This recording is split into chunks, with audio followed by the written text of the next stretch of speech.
Everyone, तो part 2 के ऊपर हम आ चुके हैं topic 7 of our comparative public law. आज हम लोग स्विट्जरलैंड और फ्रांस के बारे में डील करेंगे। दोनों का जुडिशियल रिव्यू थोड़ा सा टेक्निकल है बट वैसे बहुत बेसिक है।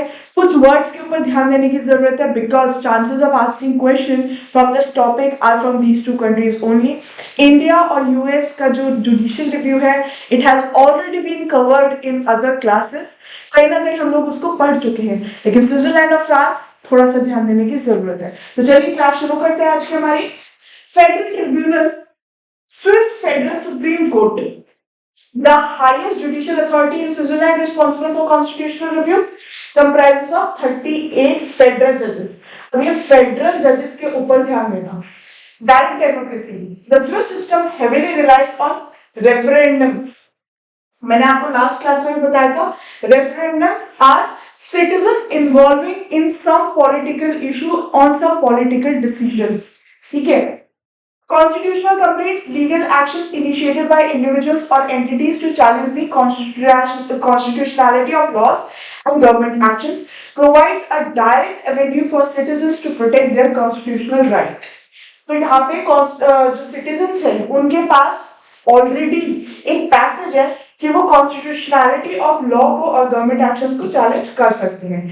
Subsidiary principle, the principle that matter should be handled by the smallest और लोएस्ट कोर्ट्स, मतलब फर्स्ट कॉज इंस्टेंस जो कोर्ट्स है वहां पे मैटर सबसे पहले जाना चाहिए। यानी कि जो सबसे लोएस्ट अथॉरिटी एक मैटर को डील कर सकती है, मैटर सबसे पहले उन्हीं के पास जाना चाहिए, हाईएस्ट अथॉरिटी के पास नहीं जाना चाहिए।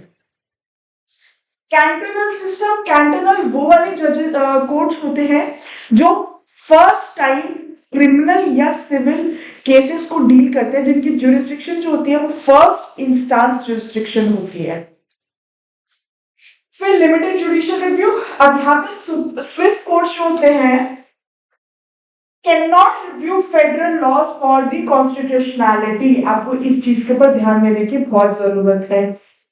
They can only review their application. Limits the judiciary's power in checking the legislative branch. मतलब जो स्विस कोर्ट्स हैं उनके पास लॉज चेक करने की पावर नहीं है।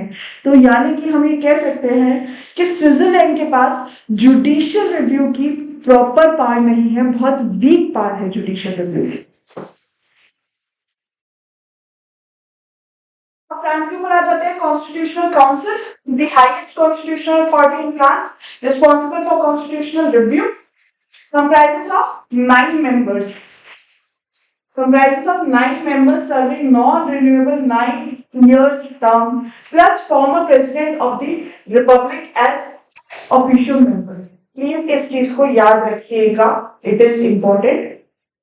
एक्स एंटे रिव्यू उन लॉज का होता है जो आपके अभी तक इफेक्ट में नहीं है, और एक्स पोस्ट रिव्यू उन लॉज का होता है जो ऑलरेडी इफेक्ट में आ चुके हैं और सिटीजन्स उनके लिए एप्लीकेशन डालते हैं कि प्लीज उनका रिव्यू करे जाए because they are violated of public policies.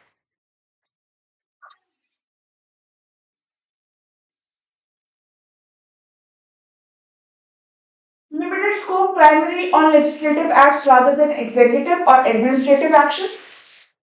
Political rule includes appointed officials and former president reflecting a blend of legal and political expertise. यहाँ पे दोनों के दोनों इंक्लूड हो रहे हैं। चलिए, आई होप आपको ये समझ आ गया होगा जो मेन पॉइंट है समझने के कि जुडिशियल रिव्यू कितना है और कितना नहीं है, वो समझने वाली बात है। फ्रांस के अंदर हमने देखा कि जुडिशियल रिव्यू काफी अच्छा है, इंडिया में भी है, यूएस में भी है, लेकिन स्विट्जरलैंड में इतना नहीं है। आइए क्वेश्चंस को डील करते हैं।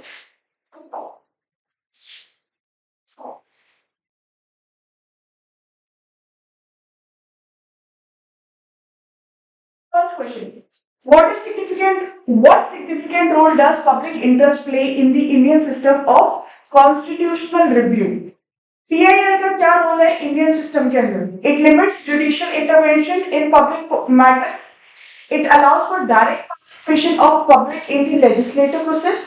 It empowers citizens to seek judicial enforcement of rights without the traditional standing requirement. Your option C is correct. How does the US system ensure the independence of judiciary? Crucial for constitutional review. Life tenure for federal judges, यही आपका answer है. हम already इसको बहुत बार पढ़ चुके हैं. The French Constitutional Council (QPC) was introduced to allow abstract review of laws before their passage, direct citizen involvement in legislative process, reviews of laws already in effect upon the referral from lower courts, immediate annulment of unconstitutional executive actions. Direct citizen involvement in legislative processes.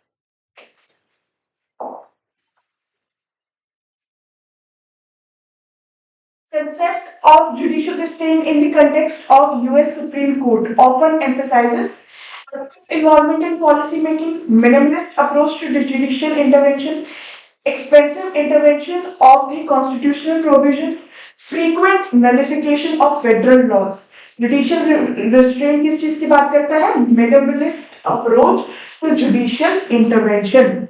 What distinguishes the French Constitutional Council's ex ante reviews from other reforms of judicial review? It can only be initiated by the government. बिल्कुल नहीं. It involves reviewing the constitutionality of laws before they come into the courts. Ex ante review की बात कर रहे हैं. Keshwanand Bharti case established the basic structure of training in India. Which of the following elements is considered a part of the basic structure according to subsequent judgment? Right to property नहीं है. Judicial review है उसका part. यहाँ पे हमारे questions complete होते हैं. I hope constitutional review आपको क्लियर हो गया होगा. If you still have any doubts please leave them in comment section and all the best for your preparations.